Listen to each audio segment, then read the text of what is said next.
क्या आपको पता है ये कौन है? ये है राजीव दीक्षित। राजीव दीक्षित की मौत आज से लगभग 13 साल पहले हो गई, लेकिन उसके बाद भी आज तक इंस्टाग्राम हो, यूट्यूब हो, इनके वीडियोस बहुत ज़्यादा पॉपुलर हैं। इनके दिए हुए जो वक्तव्य थे, स्पेसिफिकली जो इन्होंने स्वदेशी के बारे में बोला, जो सलाह इन्होंने दी है, कई चीज़ें काफ़ी सही हैं। और यहाँ तक मल्टीनेशनल कंपनीज के खिलाफ में इन्होंने एक पूरा आंदोलन खड़ा किया। बाबा रामदेव के साथ भी इनका नाम एक समय जुड़ता रहा है।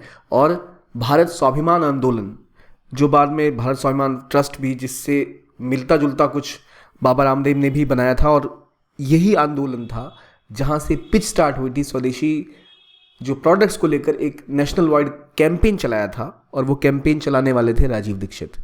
भारत स्वाभिमान आंदोलन के स्पोक्स पर्सन भी थे।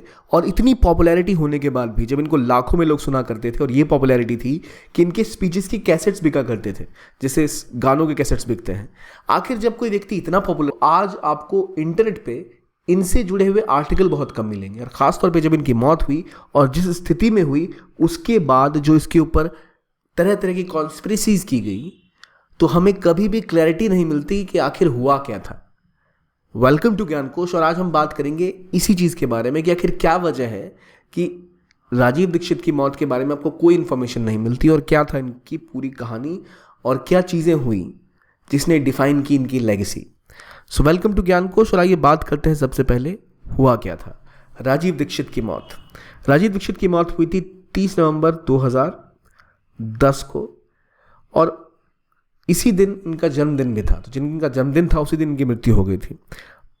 पूरी ज़िंदगी इन्होंने कई सारे स्पीचेस दिए, कई सारे कैंपेन रन किए। किस चीज़ के खिलाफ? तो एलोपैथी के खिलाफ। इनका कहना था कि भारत में विदेशी कंपनियां, खासतौर पे हिंदुस्तान यूनिलीवर जैसी कंपनियां भारत के लोगों को बर्बाद करने के लिए काम कर रही हैं। वो अपना प्रोडक्ट्स बेचना चाहती हैं, इसीलिए डायबिटीज़ और कैंसर जैसे रोग भारत में बढ़ रहे हैं। ये पूरी तरह से भारत की उपचार पद्धति आयुर्वेद का इस्तेमाल करने के सपोर्टर थे, और पूरी तरह कोशिश करते थे कि जितना हो सके भारत स्वदेशी बने, और भारत के कंपनियां बाहर के प्रोडक्ट्स और बाहर की खाने पीने की चीज़ों का इस्तेमाल कम करें, तभी हम जाके सेहतमंद रह सकते हैं। इनकी कई बातें बहुत ही लॉजिकल भी हैं, पर कुछ बातें थोड़ी अतिशयोक्ति भी करती हैं। पर इसके बावजूद इनकी मृत्यु जिन परिस्थितियों में हुई, और जो इनका प्रभाव भारतीय इतिहास पे पड़ रहा था, भारतीय राजनीति पे उस समय पड़ रहा था, वहाँ से अचानक इनका गायब हो जाना, इनकी मृत्यु के बाद वो खबरें गायब हो जाना, काफ़ी क्वेश्चंस रेज करता है।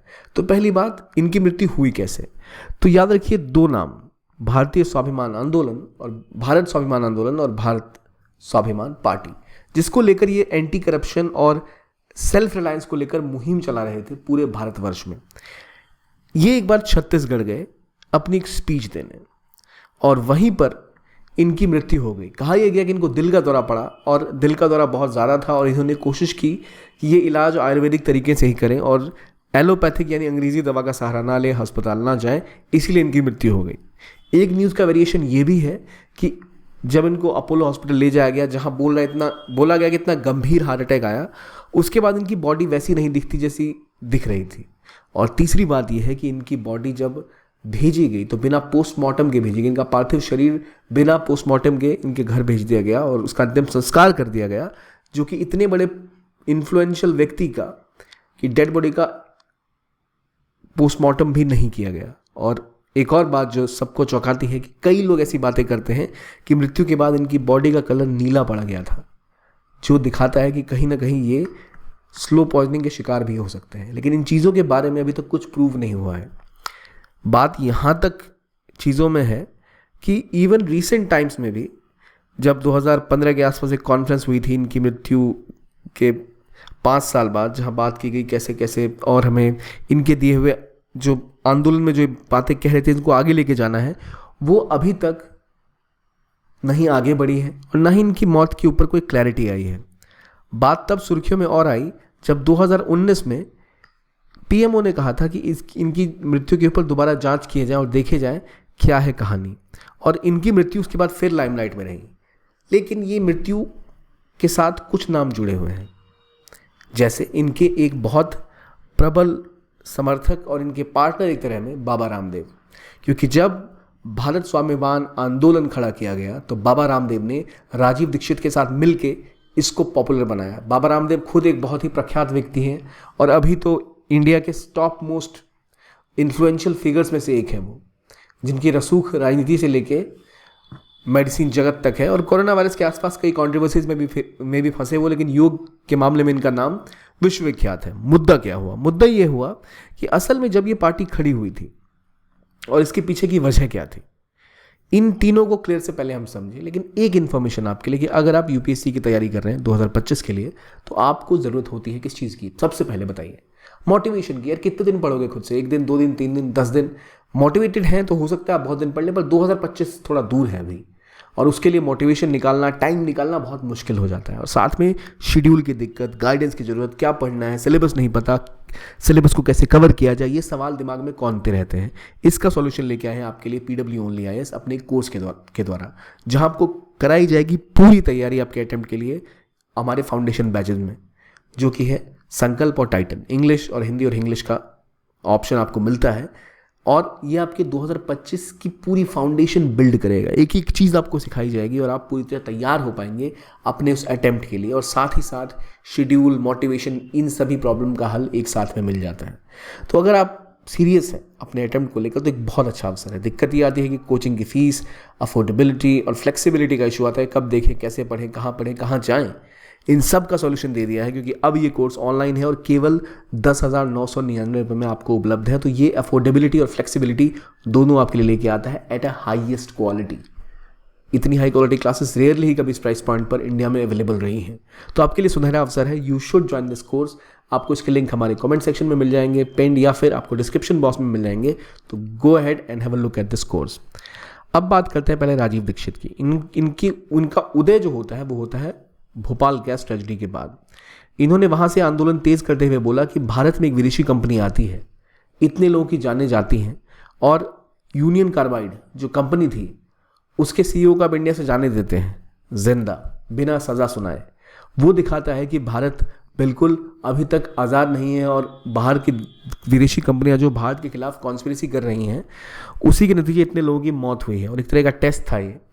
और इसके बाद उन्होंने पूरे देश में आंदोलन किया स्वदेशी के बारे में, कि कैसे हमें अपने देसी नुस्खों का अपनाना चाहिए, कैसे खुद की पद्धति का इस्तेमाल करना चाहिए, कैसे हमें आगे बढ़ना चाहिए, कैसे जो पेप्सी, कोका कोला ऐसे ब्रांड्स हैं ये हमें नुकसान पहुंचाते हैं, क्यों हमें सॉफ्ट ड्रिंक से बचना चाहिए, क्यों फास्ट फूड सेहत के लिए ख़राब है, और उसके बदले में देशी जो उपकरण है, देशी जो उपचार हैं, जो देसी चीज़ें हैं जो सालों से हमें सेहत प्रदान करती आई हैं, उनको पुश किया था इन्होंने। उसके बाद ये आंदोलन बहुत बड़ा हुआ, इनकी पॉपुलैरिटी बहुत ज़्यादा बढ़ी, और इवेंचुअली जाके भारत स्वाभिमान आंदोलन और फिर एक बार भारत स्वाभिमान पार्टी जैसी चीज़ें भी खुल के सामने आई, जहाँ ये प्रयास करने वाले थे कि पूरा देश मिलकर स्वदेशी की तरफ बढ़े और बाहर की चीज़ों को जितना कम हो सके उतना कम उपयोग किया जाए, अपने लिए खुद का उत्पादन किया जाए।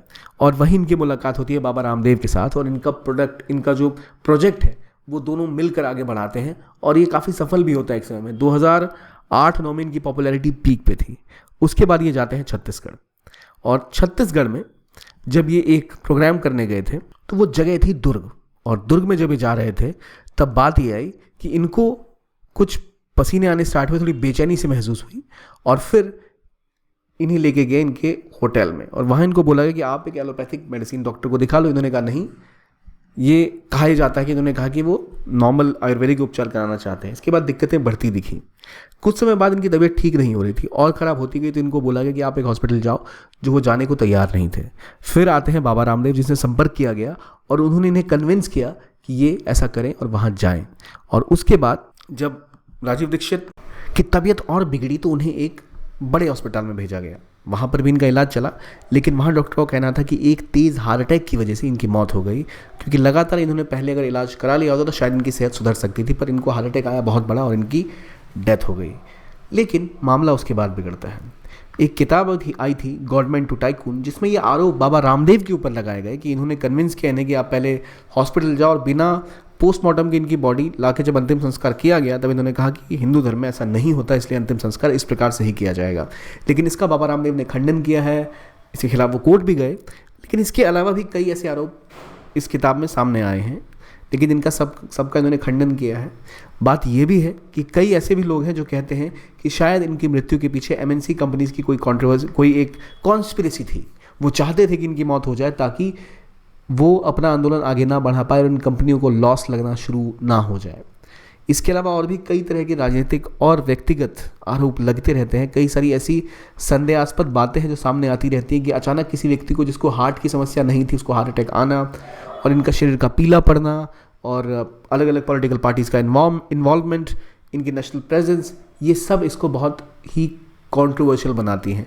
इनकी मृत्यु के बाद ये जो मूवमेंट थी ये बिल्कुल खड़ी नहीं रह पाई, और हालांकि बाबा रामदेव ने एक खुद का अपना जो स्वदेशी कंपोनेंट था उसको पुश किया, उस मूवमेंट को आगे लेके गए, लेकिन राजीव दीक्षित की मौत बिल्कुल साइड हो गई और इनकी पूरी कहानी, इनका जो पूरा एक मंच था वो शायद इंडिया की मीडिया से और जो पब्लिक आई था वहाँ से गायब हो गया।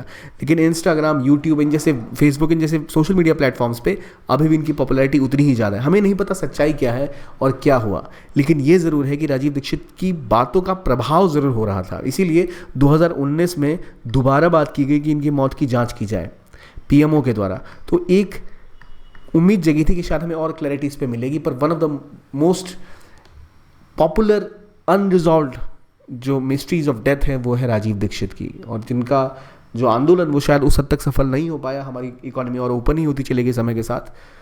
तो ये थी ये कहानी जो हमने जाना राजीव दीक्षित के बारे में, इनका जो एक मिशन था स्वदेशी के लिए, और इनका मॉडर्न जो मेडिसिन है, एलोपैथिक मेडिसिन है, इनके खिलाफ इनका काफ़ी एक स्ट्रॉन्ग स्टैंड रहा है, वेस्टर्न इन्फ्लुएंस के खिलाफ काफ़ी एक स्ट्रॉन्ग रहा है।